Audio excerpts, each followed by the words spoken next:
শুভ সকাল বন্ধুরা, তো আমার আর একটা ব্লগে তোমাদের অনেক অনেক স্বাগতম। আশা করি তোমরা সবাই অনেক ভালো আছো।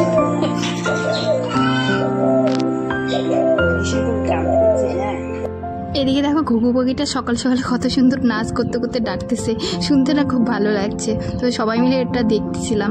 ও আমার সকাল সকাল স্নান করা কমপ্লিট। তো স্নান করে এসে দেখো আমি কুলেখাড়া সিদ্ধ করছি। আমার না ব্লাড কমে গেছে, তো এই ব্লাড কমার জন্য ডক্টর বলেছে একটু কুলেখাড়া সিদ্ধ খেতে, মানে রস করে খেতে। তো আমি তো রসটা খেতে পারি না, সিদ্ধ খাচ্ছি।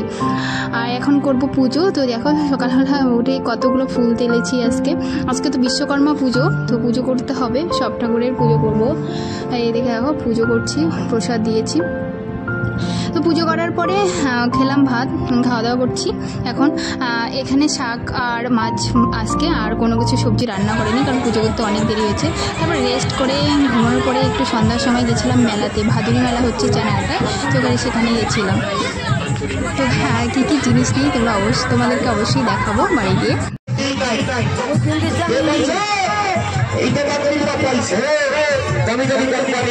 তো এখন বাজে 7:30, আমি বাড়িতে চলে আসলাম। তো দেখো আমি সেরকম কিছু কিনিনি, ক্লিপ কিনেছি আর কানের কিনেছি। আজকের ব্লগটা এখানেই, টাটা।